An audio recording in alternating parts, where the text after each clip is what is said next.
Good morning all. எல்லாரும் next year SI exam and SI finger print exam பற்றி கேட்டிருந்தீங்க. இந்த வருஷத்தோட அதாவது 2025ஓட எஸ்ஐ எக்ஸாம் ரிசல்ட்ஸ் மேபி ஜனவரி 2nd or 3rd வீக்கில் ரிலீஸ் ஆகும்.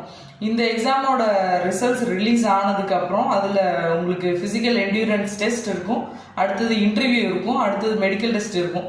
இந்த ப்ராசஸ் எல்லாமே முடிஞ்சு உங்களுக்கு ட்ரைனிங் ஸ்டார்ட் பண்ணுவாங்க. ட்ரைனிங் ஸ்டார்ட் பண்ணுறதுக்கு மேபி இந்த ப்ராசஸ் முடியறதுக்கு உங்களுக்கு ஏப்ரல் டு மே ஆயிடலாம்.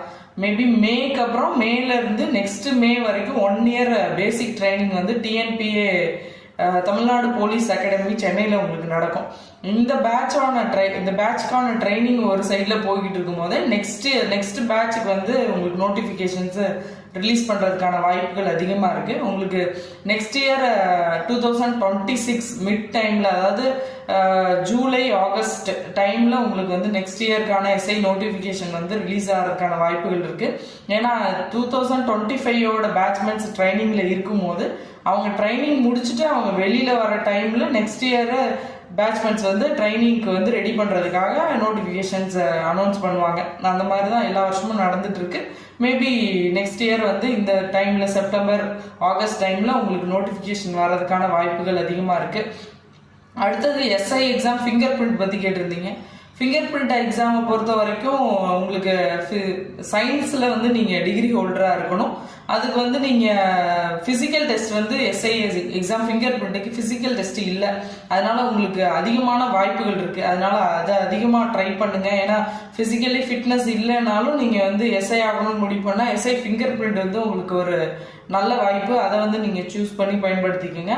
அது இல்லாமல் அப் டு 32 ஏஜ் ரிலாக்ஸேஷன் இருக்குது. 32 வரைக்கும் நீங்கள் ஃபிங்கர் பிரிண்ட் எக்ஸாம்ஸ் வந்து அட்டன் பண்ணிக்கலாம். அது நெக்ஸ்ட் இயர் ஜூனுக்கு அப்புறம் வந்து நம்ம எக்ஸ்பெக்ட் பண்ணலாம்.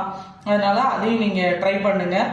ஹோப்லெஸ்ஸாக இந்த எக்ஸாமில் வந்து அதிகமான கட் ஆஃப் வச்சுருவாங்களோ கம்மியாக வச்சுருவாங்களோ, நமக்கு கிடைக்குமோ கிடைக்காதோன்றதை யோசிச்சு டைம் வேஸ்ட் பண்ணிட்டு இருக்காதீங்க. ஏன்னா அடுத்தடுத்து எக்ஸாம்ஸ் உங்கள் முன்னாடி இருக்குது, நிறைய வாய்ப்புகள் உங்கள் முன்னாடி இருக்குது. நீங்கள் வந்து அதை பயன்படுத்திக்காமல் நெக்ஸ்ட் இயர் வரப்போகிற எக்ஸாமில் கான்சன்ட்ரேட் பண்ணாமல் எழுதி முடிஞ்சு போன எக்ஸாமை பற்றி அதில் வந்து கட் ஆஃப் அதிகமாகுமா குறையுமா அப்படின்றத பற்றியே யோசிச்சுட்டு இருக்க வேணாம். நீங்கள் பின்னோக்கி போய் எக்ஸாமில் எதையும் மாற்ற முடியாது. 1 or 2 நீங்கள் மிஸ்டேக் பண்ணியிருக்கலாம், அதை நினச்சி வருத்தப்பட்டு இருக்கலாம். நிறைய கமெண்ட்ஸ்லாம் தூங்காமல் இருக்கேன், ஒரு வருத்தத்தில் இருக்கேன். மேபி உங்களுக்கு இது லாஸ்ட் அட்டம்ப்டாக கூட இருக்கலாம், அதனால நீங்கள் வருத்தத்தை தெரிவிக்கலாம். எல்லாமே ஐ அண்டர்ஸ்டாண்ட். இருந்தாலும் நீங்கள் அதுக்காக வந்து உங்கள் நாட்களை வீணடிச்சிக்க வேணாம். அடுத்தடுத்து வாய்ப்புகள் உங்கள் முன்னாடி இருக்குது. மேபி எஸ்ஐ கிடைக்கலன்னா நீங்கள் குரூப் 1 எழுதி உங்களுக்கு யூனிஃபார்ம் சர்வீஸில் ட்ரீமாக இருக்குன்ற பட்சத்தில் டிஎஸ்பி கூட நீங்கள் ஆகலாம். அது கூட உங்களுக்கு வாய்ப்பு இருக்குது.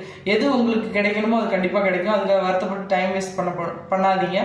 அடுத்து டிபார்ட்மெண்ட் கேண்டிடேட்ஸ் கேட்டிருந்தீங்க, எத்தனை மார்க்ஸ் வந்து டிபார்ட்மெண்ட் கேண்டிடேட்ஸ்க்கு வந்து குறையும்னு. உங்களுக்கு 5 to 7 மார்க்ஸ் மேபி ரெடியூஸ் ஆகிறதுக்கான வாய்ப்புகள் இருக்குது. 5 to 7 மார்க்ஸுங்கும் போது உங்களுக்கு 10லேருந்து 14 கொஸ்டின்ஸ் வரைக்கும் குறையிறதுக்கு வாய்ப்புகள் இருக்குது. அதனால் நீங்களும் முன்னோக்கி பாருங்கள். அடுத்தடுத்த வாய்ப்புகள் இருக்குது. எல்லா எக்ஸாமையும் ட்ரை பண்ணுங்கள். அது இல்லாமல் டிஎன்பிஎஸ்சி எக்ஸாம்ஸும் இருக்குது, எஸ்ஐ எக்ஸாம் இருக்குது, ஃபிங்கர் பிரிண்ட் எக்ஸாம்ஸ் இருக்குது. இந்த எக்ஸாம்ஸ் எல்லாத்தையும் முயற்சி பண்ணுங்கள். முடிஞ்சு போன எக்ஸாம் நினச்சி கட் ஆஃப் குறையும் அதிகமாகவும் எனக்கு கிடைக்கும் கிடைக்காதுன்னு வருத்தத்திலேயே உழன்று கொண்டு இருக்காதீங்க அப்படின்னு சொல்லலாம். எல்லாருக்கும் ஆல் தி பெஸ்ட். தேங்க்யூ.